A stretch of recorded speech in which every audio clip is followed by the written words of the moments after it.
Sama-sama kita baca 1, 2, 3. Aku mau supaya kamu mengetahui saudara-saudara bahwa nenek moyang kita semua berada di bawah perlindungan awan, bahwa mereka semua telah melintasi laut. Sekali lagi ayat ini kita baca dengan hikmat Tuhan, dengan iman.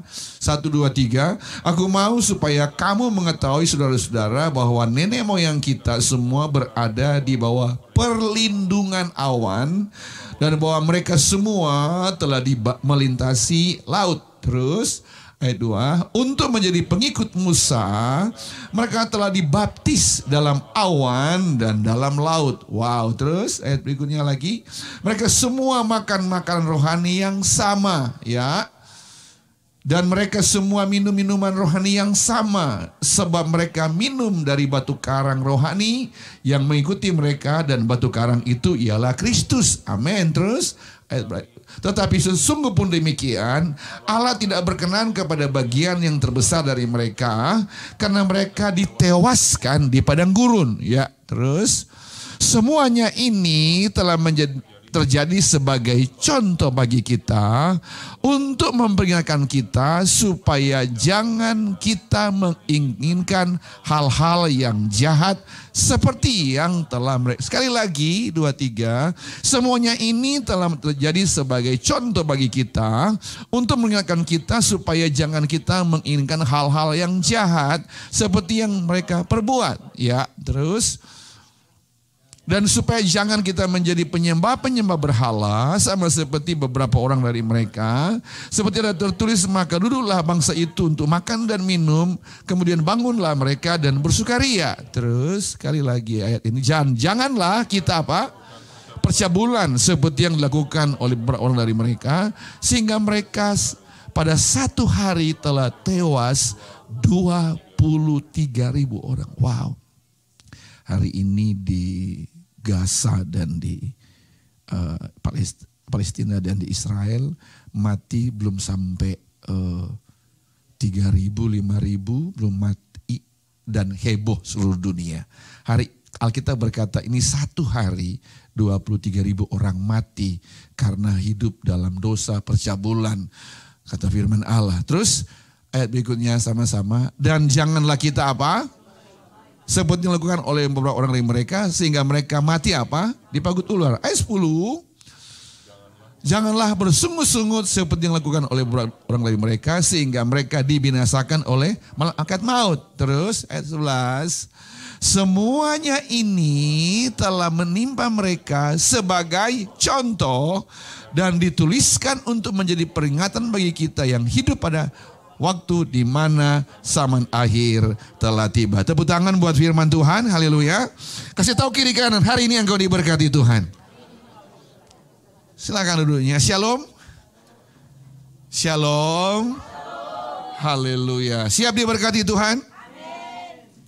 Kalau kita ada sebagaimana kita ada hari ini, semua karena kemurahan Tuhan. Kita sehat, kita kuat bernafas karena kemurahan Tuhan. Ada kita yang di rumah sakit, masih sakit sampai hari ini, yang mungkin tidak bisa beribadah.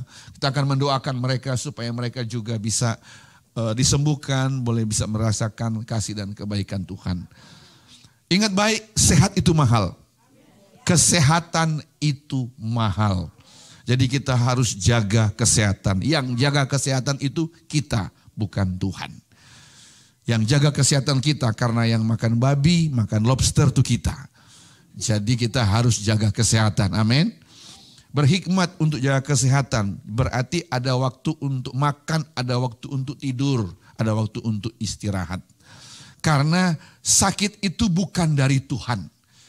Dalam Mazmur 107 ayat 17, Mazmur 107 ayat 17 berkata, ada orang-orang itu menjadi sakit oleh karena kelakuan mereka yang berdosa, kata firman Tuhan. Dan kesalahan mereka dan karena dosa. Jadi cuma ada 2 orang sakit. 107 ayat 17 muncul di atas. Nah, perhatikan baik, lihat saya baik-baik. Jadi saya sudah hafal ayatnya. Ada orang-orang yang menjadi sakit oleh sebab kelakuan mereka yang berdosa, 1, dan disiksa oleh sebab kesalahan-kesalahan mereka. Itu ada 2 hal. Jadi karena dosa orang sakit, yang kedua karena kesalahan sendiri. Iya kan? Kalau berdosa kita minta ampun sama Tuhan, Tuhan mengampuni dosa kita, oleh bilur-bilur Yesus kita yang sakit disembuhkan Tuhan. Kalau kita itu kesalahan kita sendiri karena kita sakit, kita bertobat. Bertobat supaya jangan lakukan lagi. Contoh, di luar itu musim dingin. Harus pakai pakaian yang tebal, yang hangat. Jangan sok-sokan. Nanti kalau you sakit, masuk rumah sakit, nanti salahkan siapa? Ya kan, kesalahan sendiri. Ada juga orang itu menjadi sakit karena suka omongin orang, kesalahan sendiri. Suka gosip. Ada orang juga sakit karena bersungut-sungut. Dan bersungut-sungut ternyata bukan hanya sakit, mati. Orang yang suka bersungut-sungut. Seperti apa orang bersungut-sungut? Dalam Bilangan pasal yang ke-11, ada orang Israel itu bersungut-sungut. Nah ini firman Allah berkata sebagai contoh supaya jangan kamu ikut kayak mereka. Suka komplain, suka bersungut-sungut. Contoh ini sungut-sungut mereka. 1, 2, mana? Tadi saya bilang di mana? Bilangan ya, Bilangan, Kejadian, Keluaran, Imamat, Bilangan. Bilangan pasal 11 ya. Coba ayat 1 coba lihat. Bilangan 11 ayat 1. Ini masih dia punya appetizer, belum dia punya main course, masih appetizer ya. 1, 2, 3. Pada suatu kali bangsa itu bersungut-sungut di hadapan Tuhan tentang nasib buruk mereka. Dan ketika Tuhan mendengarnya, bangkitlah murkanya, kemudian menyalalah api Tuhan di antara mereka dan merajalela di tempat perkemahan di tepi tempat perkemahan ya. Terus ayat berikutnya, apa yang mereka sungguh-sungguh? Lalu berteriak bangsa itu kepada Musa, dan Musa berdoa kepada Tuhan, maka padamlah api itu. Api ini sedang membunuh di sekitar perkemahan orang Israel itu tinggal. Sebelum, coba nanti kita ke gambar tentang orang Israel pada waktu keluar dari Mesir, seperti apa mereka itu tinggal. Mereka tinggal itu di kemah-kemah, ya. Mereka tinggal di kemah-kemah. Kemudian pada waktu ada firman Tuhan datang, itu Tuhan turun dengan awan, berbicara kepada orang Israel lewat Musa. Nah, coba gambar sebentar supaya ada gambaran, supaya pada waktu kita baca Alkitab kita tahu seperti apa mereka keluar dari Mesir. Nah, thank you. Ini gambarnya. Jadi orang Israel tinggal di perkemahan itu, ada kayak tenda-tenda dan mereka tinggal di situ. Saudara masih ingat waktu mereka keluar dari Mesir ada berapa orang? 300? Berapa?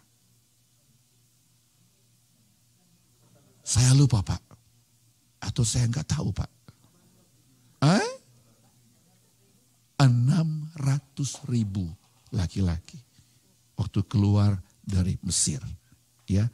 Jadi kalau sama istri anak kira-kira mungkin 1 juta orang keluar dari Mesir. Nah, 1 juta orang ini keluar dari Mesir, tinggalnya seperti ini. Oke. Nah, kembali kepada firman Tuhan, nanti sebentar saya terus lagi. Firman Tuhan tadi dikatakan bahwa pada waktu mereka itu bersungut-sungut kepada Tuhan, di dalam ayat yang keberapa sekarang? Ayat 2. Jadi mereka komplain kepada Tuhan, ya. Berteriak bangsa itu kepada Musa, dan Musa berdoa kepada Tuhan, maka padamlah api itu. Nah, terus apa lagi berikutnya? Kita lihat ayat berikutnya. Sebab itu orang menamai tempat itu Taberas karena telah menyala api Tuhan. Ya, karena telah menyala api Tuhan di antara mereka. Terus ayat berikut sama-sama lagi kita baca. Orang-orang bajingan, ternyata ada orang bajingan di Israel. Yang saya tahu cuma orang Manado yang bajingan. Tapi ada juga orang Israel yang bajingan ternyata. Sama-sama kita baca, orang-orang bajingan yang ada di antara mereka kemasukan nafsu rakus, dan orang-orang Israel pun menangislah pula setelah berkata, siapakah yang akan memberi kita makan daging? Terus kita teringat kepada ikan yang kita makan Di Manado, salah di Manado lagi. Di Mesir dengan tidak bayar apa-apa. Kepada mentimun dan semangka, bawang pre, bawang merah, dan bawang putih. Cuma ingat yang di Mesir. Nah terus apa lagi? Tetapi sekarang kita kurus kering, tidak ada sesuatu apapun kecuali mana ini saja yang kita lihat. Nah perhatikan baik. Jadi orang Israel ini tidak bersyukur, berterima kasih kepada Tuhan. Karena di depan mata mereka tiang awan dan tiang api menuntun hidup mereka. Coba gambar yang kedua. Nah saudara bisa bayangkan betapa huge, betapa besar, betapa panjang dan lebar awan itu. 1 juta orang keluar dari Mesir. Musuh-musuh berkata bahwa seperti pasir di tepi laut mereka keluar dari begitu banyak orang jalan kaki keluar dari Mesir. Kemudian Tuhan memperlihatkan kepada mereka tangan Tuhan, kaki Tuhan, keajaiban Tuhan dengan tiang awan dan tiang api. Di bawah tiang awan, tiang api mereka masih komplain sama Tuhan. Mereka tidak masak tiap hari. Mereka bangun pagi ada makan mana di depan. Mereka tidak kerja, mereka tidak ngurus green card, mereka nggak kerja susah di sana. Tetapi dalam keadaan di bawah tiang awan, tiang api masih bersungut-sungut di hadapan Tuhan. Nah mari saya mau jelaskan saudara, pada waktu keluar dari Mesir, masih ingat apa yang Tuhan buat di Mesir? Masih ingat? Begitu banyak mujizat sampai terakhir anak sulung mati. Dari binatang, manusia, anak sulung mati semua. Cuman satu Tuhan minta, keluar untuk beribadah. Beribadah kepada Tuhan. Karena ingat dari awal, aku bersumpah, aku akan memberkati engkau berlimpah-limpah.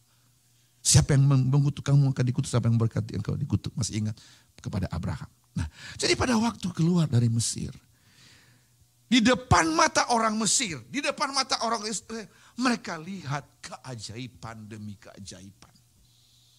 Nah, pada waktu mereka keluar, Tuhan kasih janji kepada Kanaan. Untuk sampai ke Kanaan, mereka harus melewati padang gurun. No matter what, harus lewat padang gurun. Nah, padang gurun soal 40 tahun itu urusan Tuhan. Tetapi yang kita pelajari bahwa mereka harus melewati padang gurun. Nah ingat di padang gurun ada apa? Ada ular, kalajengking, panas banget, dingin banget, gelap. Mereka harus lewati itu. Tetapi di dalam perjalanan itu Tuhan berkata apa? Perlindungan Tuhan. Itu Paulus menggambarkan mereka dibaptis dalam awan.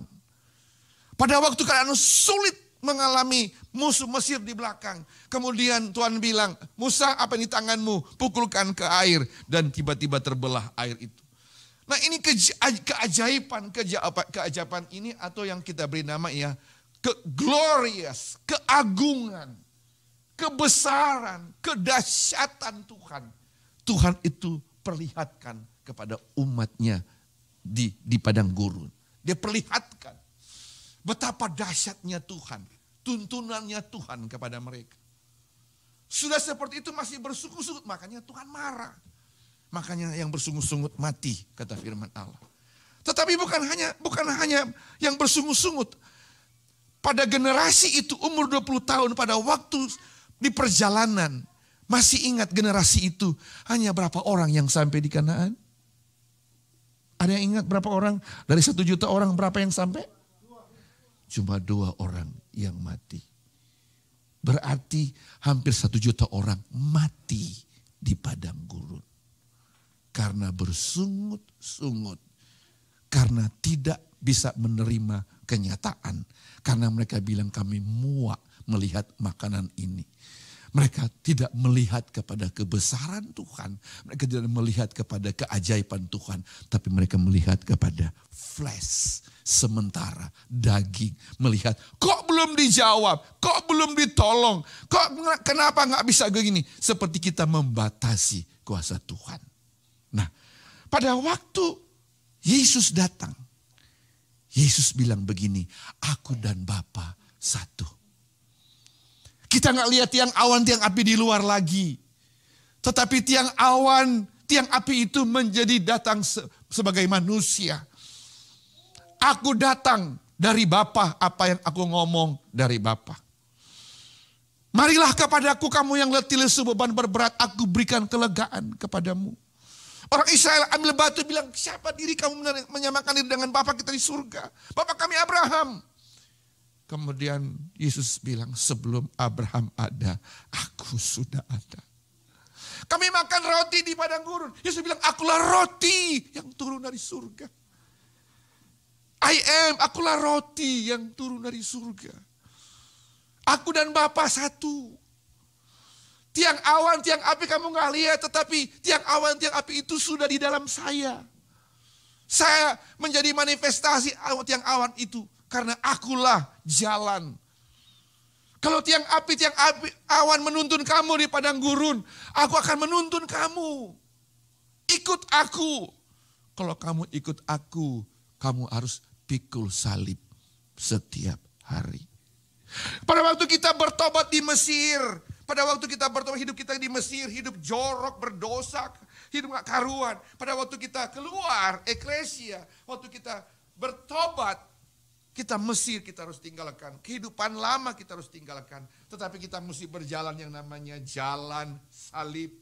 Kita harus ikut Tuhan namanya jalan salib. Supaya kita sampai ke kehidupan kekal surga bersama dengan Tuhan. Seringkali kita dalam perjalanan mungkin kita mulai bersungut-sungut. Kok gak bisa, kok susah. Sudah dikasih Tuhan, kadang-kala dalam keadaan perjalanan kita, it's okay kita nangis.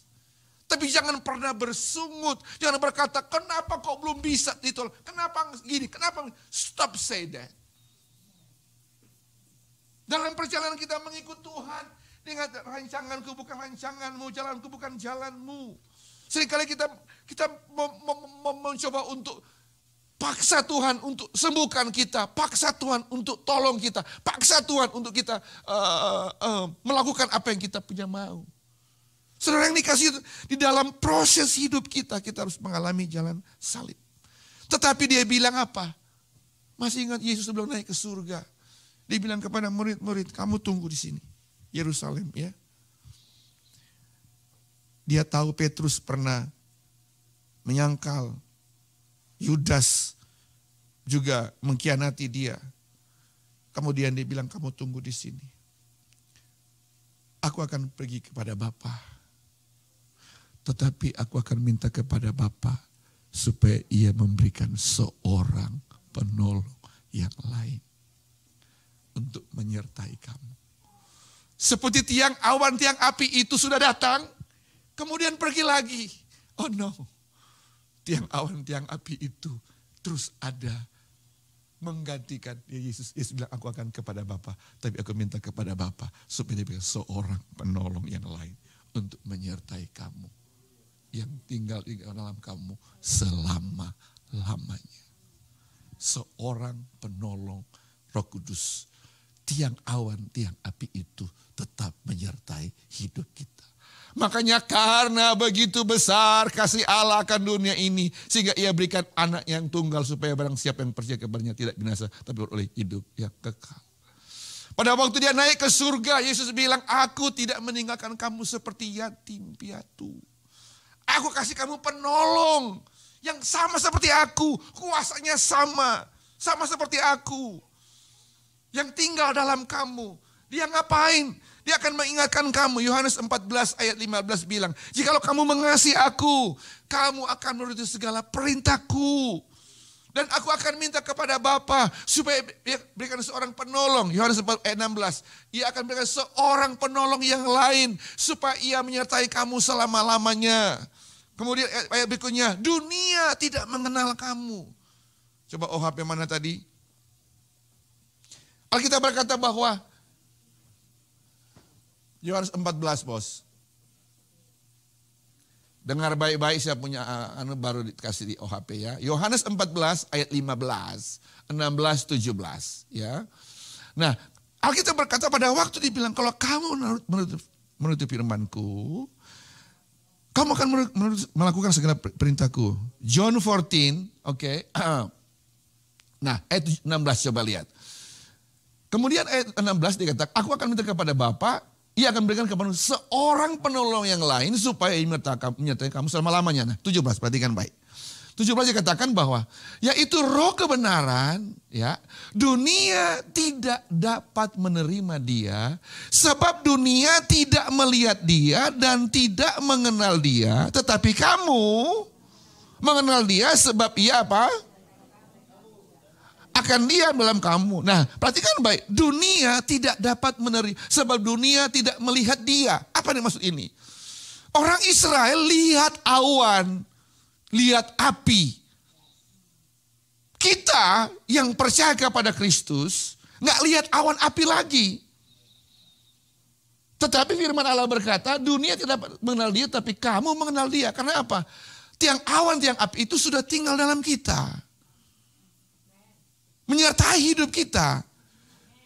Jadi di dalam kita ada Roh Kudus sehingga dunia menghakimi kita, dunia marah kepada kita karena dunia tidak mengenal kita.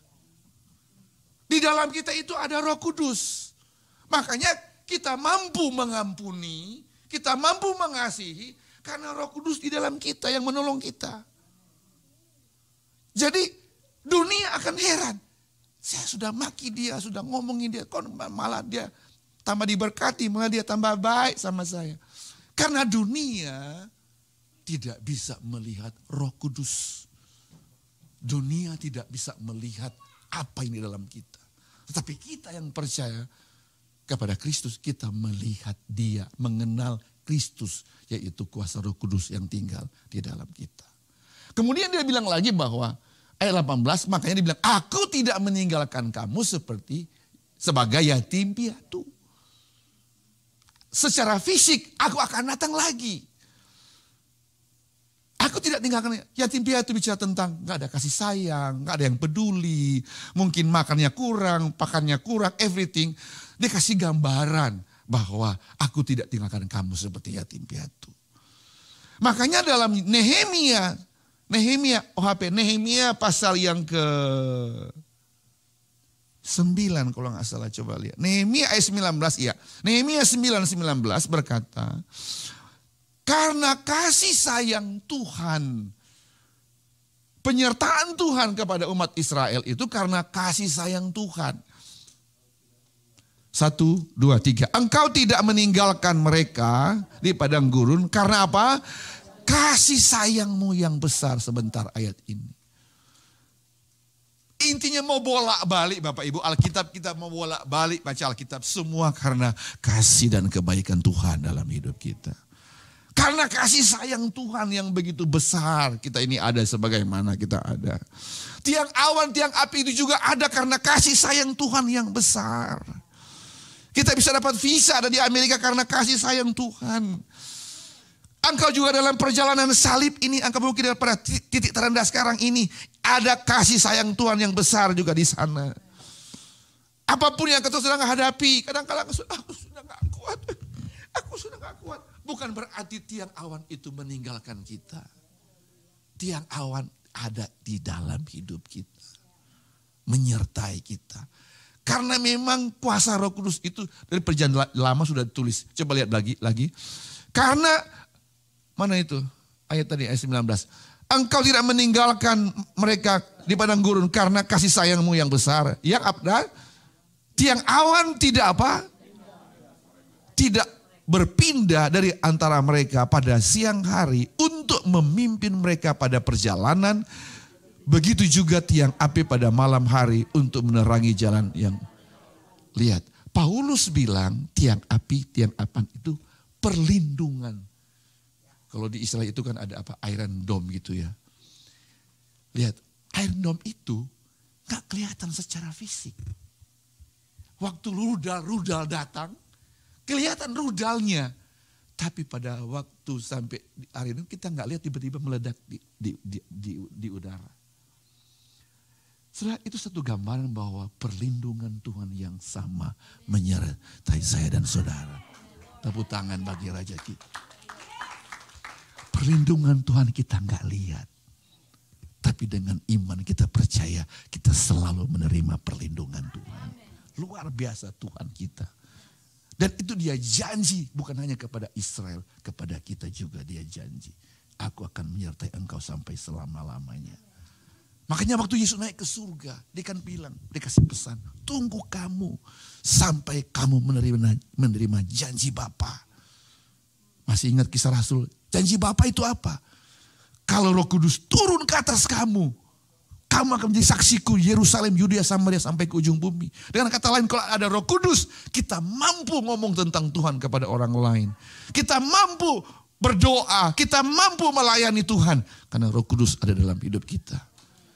Jadi kalau pendeta bilang, ayo kamu berdoa, jangan saya. Hah, ini bahaya nih, bisa mati di padang gurun nih. Engkau meragukan kuasa Tuhan yang bekerja di dalam hidup kita. Nah, inilah persoalan kita, suka membatasi kuasa Tuhan yang bekerja dalam hidup kita. Kita nih pelayan-pelayan Tuhan ini ya, melayani Tuhan tapi seringkali meragukan akan kuasa Tuhan. Bertobat dalam nama Yesus. Melayani Tuhan tapi hidup gak benar, bertobat. Banyak orang di luar sana gak bisa ke gereja karena lihat kelakuan kita juga yang salah. Bertobat. Boleh katakan amin? Ini kita ini pengerja ya. Jadi berhati-hati hidup kita. Benar-benar jadi saksi. Ya, cara ngomong. Bertindak. Berpakaian. Everything. Bersaksi.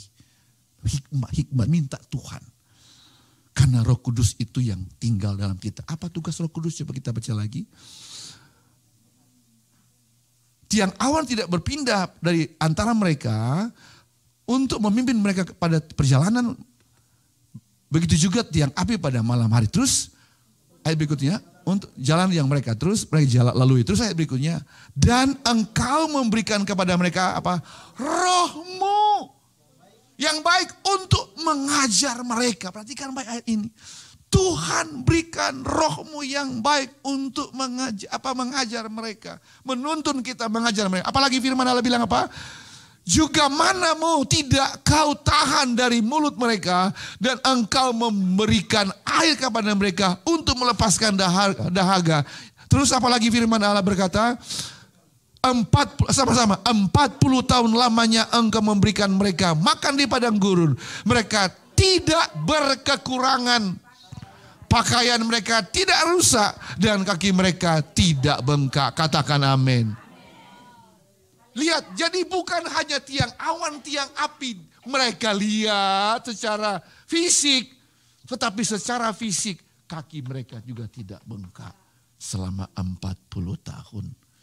Ada ayat mengatakan sepatu pun tidak rusak selama 40 tahun. Saudara, coba kita buka pengertian kita, buka iman percaya kita kepada Tuhan. Betapa dahsyatnya Tuhan kita. Dan Tuhan yang dahsyat itu ada di tempat ini. Dan Tuhan yang dahsyat itu tinggal di dalam kita. Yang selalu mengingatkan kita untuk jangan takut, jangan khawatir. Aku menyertai engkau sampai kesudahan alam. Nah, saudara yang dikasih Tuhan, pada saat-saat kita bersyukur kepada Tuhan, awan kemuliaan Tuhan turun. Bagaimana Tuhan turun? Menjawab semua doa-doa kita. Makanya pada waktu kita dijawab Tuhan, Bapa di surga menerima kemuliaan Tuhan. Makanya kalau engkau sembuh karena tumpangkan tangan pendeta, bukan pendeta yang hebat, Tuhan kita yang hebat. Bukan manusia yang hebat, tapi Tuhan kita yang hebat. Manusia itu harus berlutut rendah hati dan debu adanya. Kita harus hormat kepada raja di atas segala raja. Kemarin saya mengikuti Ibu Watimena meninggal, keluarga dan keluarga datang minta saya kasih sampaikan firman. Semua mereka dilawat Tuhan sampai satu ibu bilang, memang kalau ibadah penghiburan, Pak Nehemia juara deh. Saya bilang, no, bukan Pak Nehemia, Tuhan Yesus yang juara. Karena kamu dengar itu adalah firman Tuhan. Nah, saudara yang dikasih Tuhan, jadi hidup kita itu betul-betul percaya bahwa perlindungan awan menyertai hidup kita dimanapun kita berada. Pada waktu susah, Yesus kan memintalah. Yohanes 14 ayat 13. OHP. Dikatakan begitu, mintalah. Akan diberikan kepadamu, kata firman Tuhan. Kemudian, minta dalam namaku. Yang 14 ayat 13. 1, 2, 3. Dan apa juga yang kamu minta dalam namaku, aku akan melakukannya supaya apa? Bapa dipermuliakan. Jadi pada waktu kita disembuhkan Tuhan, Bapa yang dipermuliakan. Engkau digranted surat, Tuhan yang dipermuliakan. Gaji setiap hari dicukupi, Bapa yang dipermuliakan. Kita nggak boleh ambil setitik pun kemuliaannya, nggak boleh, hanya Tuhan yang terima kemuliaan. Jangan kita mencuri kemuliaan Tuhan. Daud sampai bilang, jangan ambil rohmu dalamku. Karena itu hidup kita. Berkat yang Tuhan berikan kepada kita yang mahal. Makanya surah dikasih Tuhan, betapa kudusnya Tuhan. Musa tidak bisa masuk ke tanah perjanjian cuma gara-gara tidak menghormati kekudusan Tuhan. Saudara yang dikasih Tuhan, makanya penting banget untuk kita melihat kemuliaan Tuhan turun, hadirat Allah turun. Hidup kita minta Tuhan, sungguh-sungguh bertobat, sungguh-sungguh datang sama Tuhan. Kalau saya salah lagi, Tuhan ampuni saya. Sudah gitu aja. Kalau saya lakukan ini, ampuni Tuhan. Saya nggak menyangka saya lakukan. Roh Kudus tolong saya supaya jangan lakukan ini. Minta sama Roh Kudus. Minta sama Tuhan, minta Tuhan. Saya mau hidup benar. Sehingga kehidupanmu setiap hari, apapun yang kau lihat Tuhan, I love you Lord. Apapun yang engkau orang alami Tuhan, engkau baik. You lagi drive, Tuhan engkau baik Tuhan. Sungguh baik Tuhan. Apapun yang kau sedang hadapi, bilang aja Tuhan baik. Istri sakit, suami sakit, anak sakit, apapun, Tuhan engkau baik. Apa yang kau buat baik adanya. Kau tidak pernah merancangkan yang jahat, tidak pernah merancangkan yang jahat dalam hidup kami. Kau selalu merancangkan yang terbaik bagi kita. Jadi bagaimana supaya kita bisa melihat kemuliaan Tuhan turun? Masih ingat pada waktu Salomo membaptis pentabisan rumah Allah. Dalam 1 Raja-Raja pasal 8. 1 Raja-Raja pasal 8, coba lihat saya coba cari ayat itu. 1 Raja-Raja pasal 8 ayat yang ke 9 juga kita lihat, baca deh. Ada ayat 5, maaf. 1 Raja-Raja pasal 8 ayat yang ke-5, kita baca sampai dengan ayat yang ke-11. Bagaimana supaya kita bisa melihat kemuliaan Tuhan turun. 1 Raja-Raja pasal 8 ayat 5. Ayat 5. Ya, baca sama-sama. 1, 2, 3. Tetapi Raja Salomo dan segenap umat Israel yang sudah berkumpul di hadapannya, berdiri bersama-sama dengan dia di depan tabut itu, dan mempersembahkan kambing domba dan lembu sapi yang tidak terbilang dan tidak terbilang banyaknya. Stop sampai di sini deh.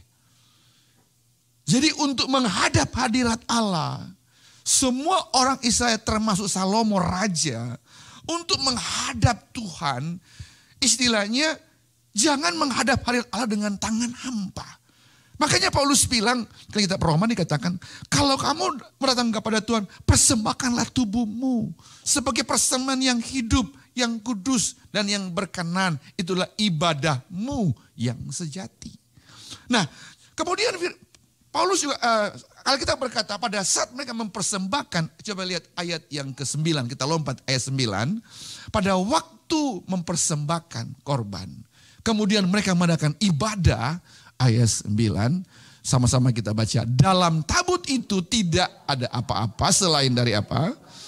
Kedua loh batu yang yakni loh batu bertuliskan perjanjian yang diadakan dengan orang Israel pada waktu perjanjian. Pada waktu apa? Perjalanan mereka keluar dari Masih ingat tabut Tuhan. Jadi pada waktu mereka bawa tabut Tuhan, di mana 10 perintah Allah mereka bawa ke mezbah Tuhan, ke rumah Tuhan. Kemudian mereka mempersembahkan kambing domba yang tidak terbilang banyaknya. Pada waktu ibadah mulai, ayat 10 kita baca sama-sama. Pada waktu ibadah, ketika imam keluar dari tempat kudus, datanglah awan memenuhi rumah Tuhan. Terus Alkitab berkata apa? Sehingga imam-imam tidak tahan berdiri menjalankan kebaktian, oleh karena awan itu kemuliaan Tuhan memenuhi rumah Tuhan. Inilah yang kita selalu berdoa tiap hari, supaya awan kemuliaan Tuhan turun di dalam ibadah-ibadah kita. Ini yang kita mimpi-mimpikan, rindu-rindukan.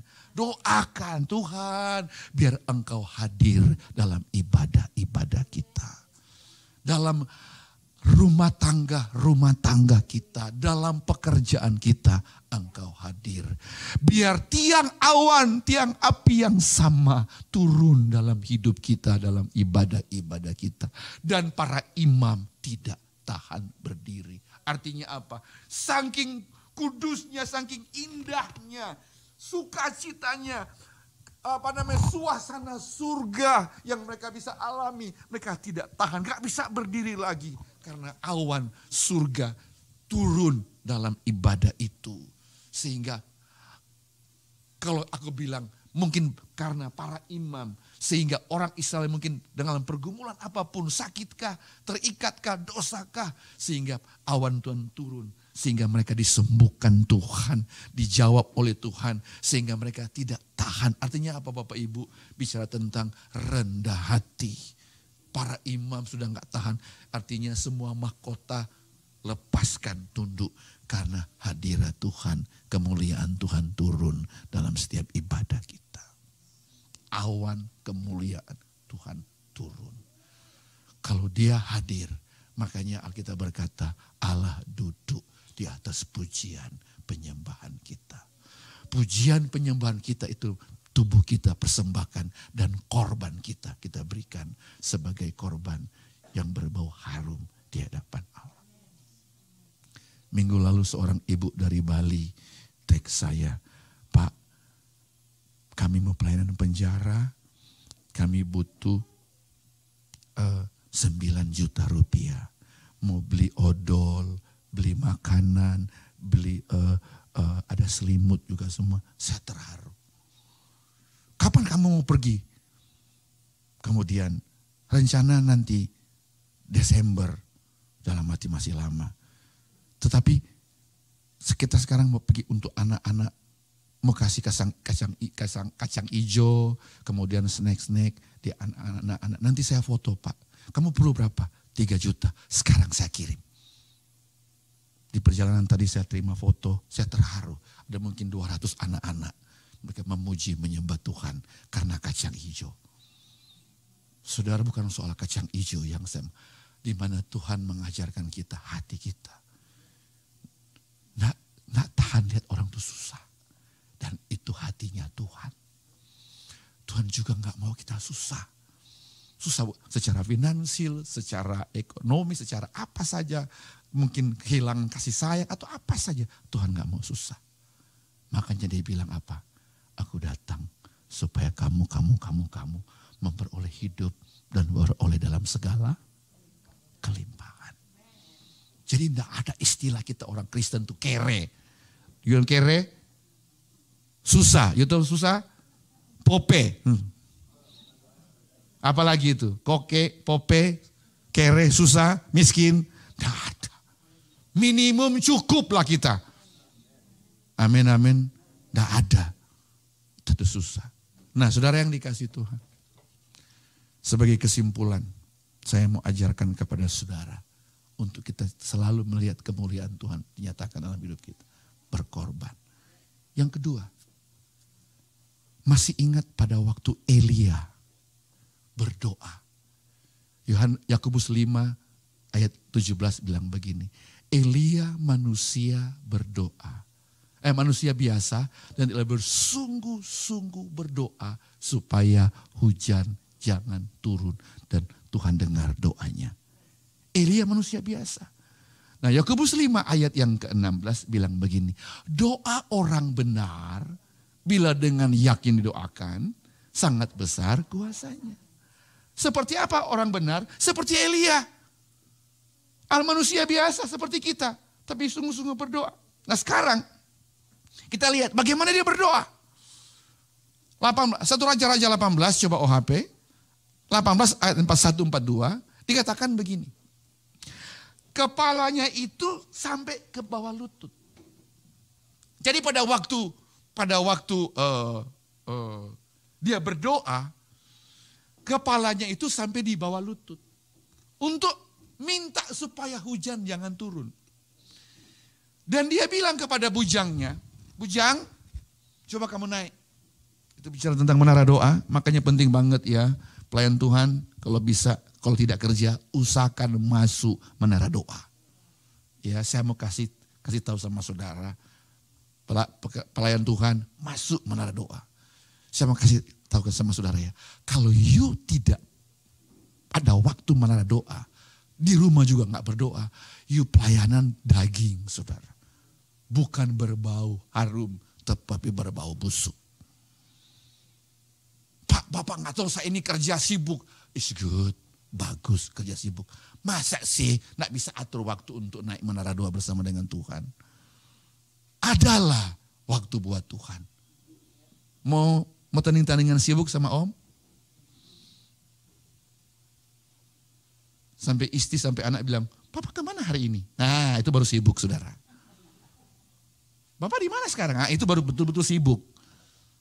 Orang dekat aja nggak tahu papanya kemana. Anyway, jadi nonsen, jangan bilang sama saya nggak ada waktu. You malas aja. Yang kedua, nonsen, you bilang, wah saya nggak bisa. Jangan bilang. Mungkin lebih baik, Tuhan tolong saya supaya saya bisa. Tuhan tolong saya supaya saya ada waktu. Ya, karena doa orang benar bukan doa orang Kristen. Doa orang benar bukan doa orang baik. Doa orang benar bukan doa orang gereja. Tapi doa orang benar adalah doa orang biasa yang sungguh-sungguh percaya kepada Yesus. Dan orang benar ini yang bisa melihat mujizat Tuhan. Itu orang benar.